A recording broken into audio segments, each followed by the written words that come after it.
the daughter of two lovely people who are living with Alzheimer's disease.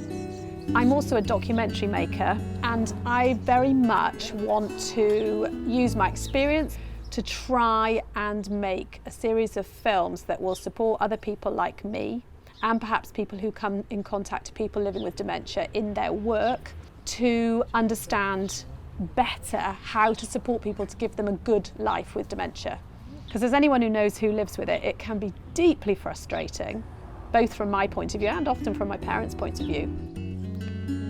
And speaking of my parents, this is Pauline, who was an art teacher. Dementia. Dementia. It's when you forget. You forget everything and you can't remember where you put something. You can't remember people's names. Can't remember your own name sometimes. I think, what am I called? I thought, I better give myself a nickname. But I haven't done that yet. Hi. And this is Clive, former architect. I was fast asleep. Oh, were you? Yeah. These are the guys. This is Sean. How are you? Sean. Gary. Gary. Hello. Tim. Tim. This is Clive. This is Andrew. Andrew. And you know me. What ho? We're hoping to do a bit of experimental filming today. We're using our eye tracking system, which is a mobile system that the subject can wear. So this is what we're going to be doing with you today. Oh. And if you see the spot, that's showing you exactly where Tim is looking at any given point. I And you see how it moves about and it follows where he's doing. On the inside, pointing at my eyes, are loads of infrared cameras. So this is what we're going to have you wearing all day. Keep an eye on what you're keeping an eye on. There are lenses that match the prescription in Dad's glasses. We're getting first-hand experiential information from the person rather than looking at it from a third party's perspective, like a carer's perspective or a family member's perspective. I'm tickled by all this gear. Once the glasses are lined up, we're good to film an increasing challenge for Dad, making a cup of tea. And knock it on, that red light, that orange light comes on. The tea is in here. Oh, that's coffee. This should be tea. So I've got to get the cups over here. There should be a cup of tea. Oh, there we are. Right, I'll take that as a for instance. You need two, don't you? Two. You and Mum. Oh, of course, of course. The tea.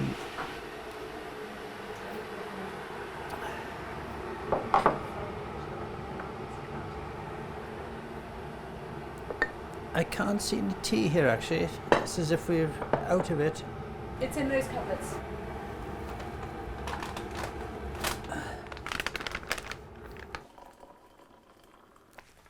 Right.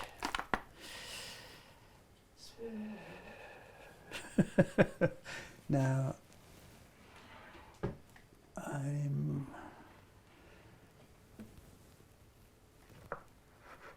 where the hell is the other one? What are you looking for? Another cup. What about these two mugs, the cups in front of you? What's that? Yes, that I've made that as a cup of tea, you see. What's next to it? That would have held milk probably, or... So do you need another cup? Yes. There we go, that'll do it. What I haven't done yet though is put any tea in there, which we're out of. Actually, I think there is some No, down that's there. coffee, that's coffee. You're right. That Tetley's tea calf, that's what you've got, that's a tea. Right.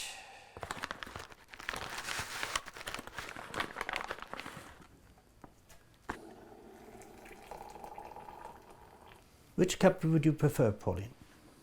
The white one. The white one. So you can make tea?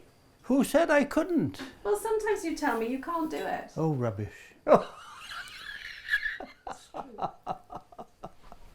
So what do you see? Really interesting bit was when you was looking for the teacups, and they were right there in front of you, but there's a lot of distractions on the counter, so you kept looking at the coffee and all the other things there, so they were distracting you away from the thing that you were actually looking for.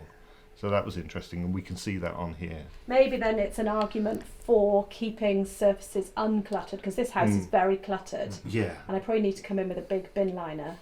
When we play this back, we'll be able to get kind of a map, almost like a heat map of where Clive has looked, so we can tell the objects that are distracting most, maybe. Perhaps you should drink your tea now. Mum's experience of Alzheimer's disease is completely different to Dad's. I make mistakes. What kind of mistakes? Forget where things are, because I'm in a new house, if you know what I mean. In what way is it a new house? Well, because although I've been living elsewhere, so I've got to remember where things are, because when you say you've been living elsewhere, what do you mean? We have been living elsewhere, haven't we, Clive? You've lived here since 1976. Oh, right, You've yes. lived here for like 50 years. Yes, right. So I'm just going to get breakfast ready. Cereal. There we are. Pauline's sequencing of events was very good, and there was a definite flow, which we didn't notice with Clive as much, a bit more confused. Factual things is strong with him. We need some milk. So I'll just go into here. There may be some interesting differences between gender roles and whether or not those particular types of activities are more familiar with one gender than another, and whether or not that becomes ingrained and then it's easier for that person to remember that particular flow of tasks. So that might be an interesting thing to look at in the research. There we are, darling. Cheers, sweetheart. Here's the note. They complement each other in their strengths and weaknesses. So what you can do, Daddy can't do, and what Daddy can't do, you can do. Exactly, we work very well. The second observation is around dressing, another challenge for Dad. Right. The ambition is to try to understand what it's like to live with dementia. So looking at it from that person's perspective, understand just daily activities of living and where the problems lie. At this point, I would probably say, Pauline, give me a hand here, please. So talk us through it, what you're thinking. I'm thinking, how the hell am I going to get this lot on without dropping it on the floor all the time? This is an advance. Or is it? What are you seeing? Lots of squares. Do you think that's the issue, that it's squares, that it's distracting? Shall I give you another show and see if you find it easier? We're just trying to establish whether there's any kind of observations that we can make from this that might enable us to start to consider a more formalised experiment. Why was that so much easier? I don't know. Just flowed. Experiment or not, I'm going to go out and buy Dad some plain shirts this afternoon.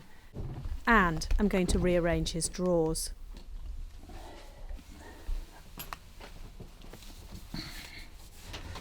Oh no. I think the most interesting thing from my perspective was that point at which the socks got interrupted by the pants.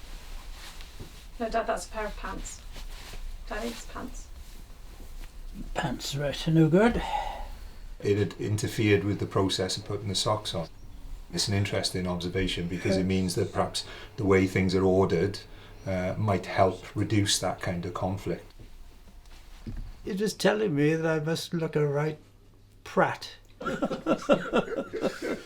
We're just interested to find out what you were thinking. So please could you make a cup of tea? 2 cups of tea again, please, Dad. Right. To test the effect of reducing clutter, I've cleared the kitchen surfaces and we're going to replay the tea challenge just to see if it makes any difference. Switched on. Where's the tea? Here's the tea. I need a cup, and I will get a cup over here. That'll do it. There she blows. I was lucky. We've got 2 cups.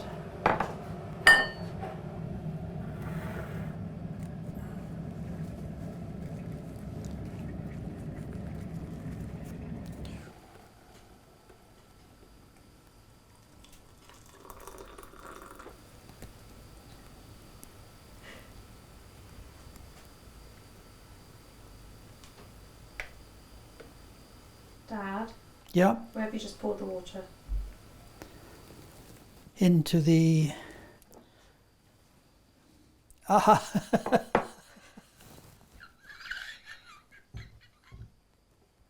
I wonder if that would happen if the tea caddy was a different shape or a different material, or if it was fixed to the side of the wall, like if they were kind of built in, so you couldn't pull them into that situation, you know?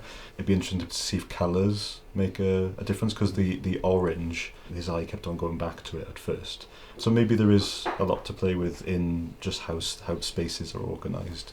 I think there's lots that we can read into this, and lots of information we can gain about how the whole process is perceived by your father. There's a whole world of technology and resource, human, technical, that can come together to make something that could really support people to live well with dementia and the people looking after them to live well with dementia. But I'm interested in it insofar as it will help people like me, people working with people with dementia, to look after them better, to support them better. That's the purpose. Cheers. If you're interested to help us develop a series of films exploring ways to support people living with dementia, then please get in touch. Thank you.